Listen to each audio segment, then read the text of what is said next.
Well, greetings. I'm Bob Henderson. I'm the Nomad Dad, and the staff at Nomad Capitalist has asked me to talk to you today about my healthcare experience in Mexico.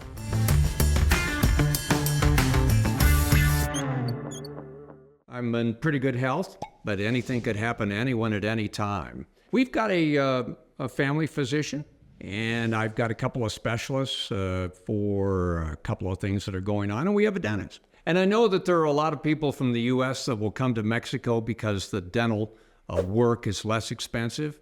True. Check it out ahead of time. Make sure you get referrals. Want to make sure the work is up to your standards. As far as our family physician is concerned, she was recommended to me by a neighbor who is Mexican, but practiced medicine in the U.S. for 28 years.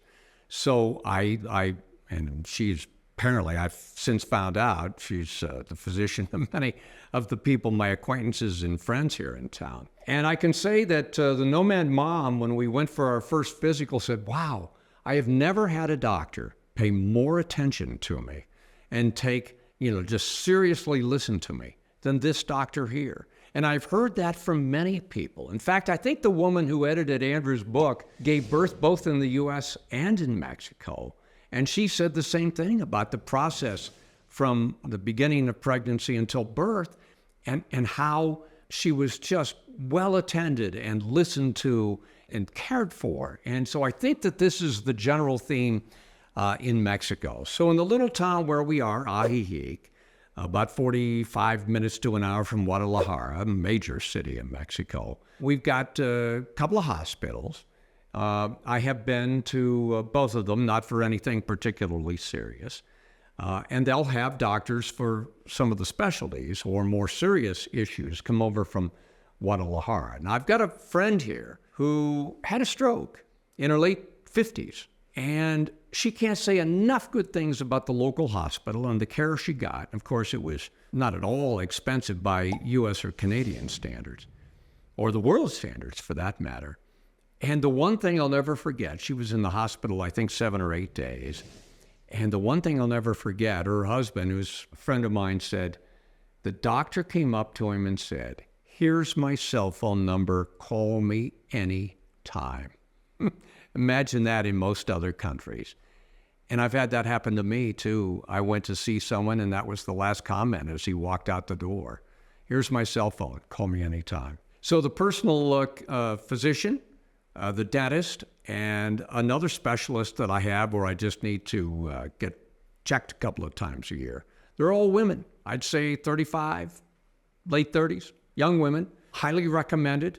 2 of them are local. One comes over from a hospital in Guadalajara several times a month. I've had healthcare in other countries as well as I've traveled, nothing particularly serious, but I remember staying in a hotel in Prague, in the Czech Republic a number of years ago, and I walked down the steps and the manager said, you don't look good today. And I said, I don't feel very well.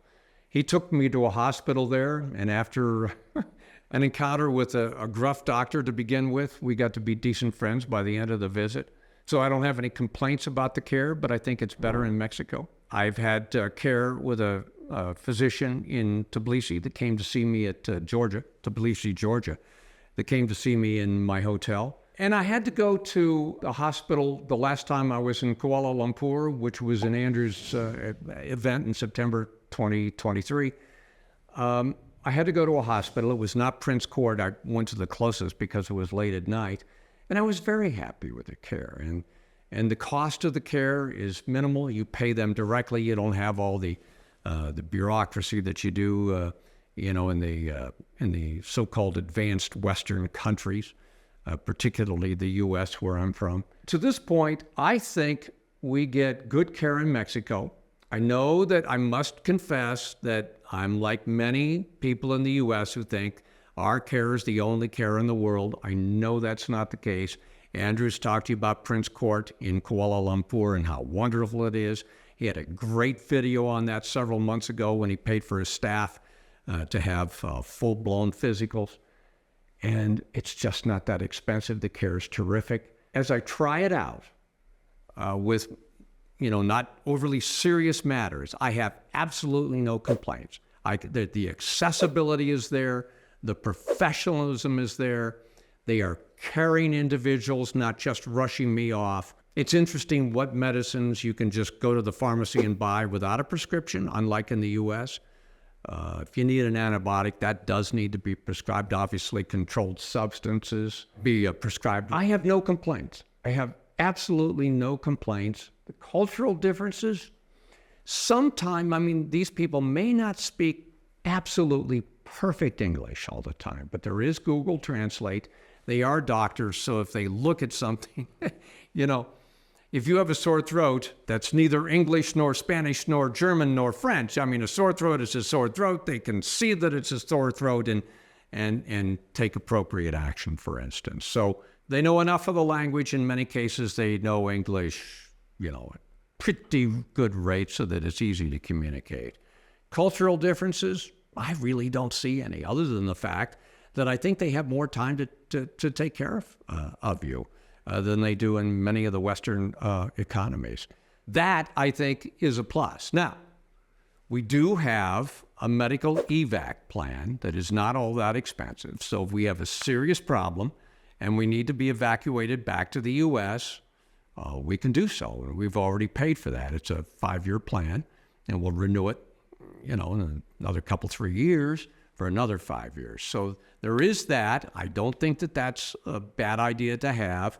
And I think it's a pretty good idea when you travel to have travel insurance as well. Medicare will cover you for the first 60 days outside the U.S., but there's a $50,000 lifetime maximum, and it's got to be for emergency services only. So that would be a Medicare Advantage plan, not your supplement. So I would have travel insurance. We always do. I have a little higher deductible. In Mexico, I think if you got a $50,000 limit, that's going to more than cover anything that's going to happen in Mexico. Some other countries, well, you might have to do a little research on that, particularly if you're going to a wealthier Western country in Europe or something of that nature. So I hope this helps you. I am not the least bit concerned about the care in Mexico, but I would suggest that if you were here, you might want to try it out on some of the easier cases first and kind of get your feet wet. Most people that get things done, the people from the U.S. and Canada that I know, do it here. They don't go back home to do it.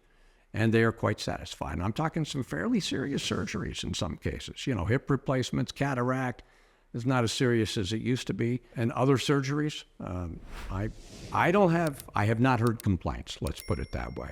Hope it helps you. Write your comments. And if there's something that I missed, I can address it in a future video. I'm Bob Henderson. I'm the Nomad Dad.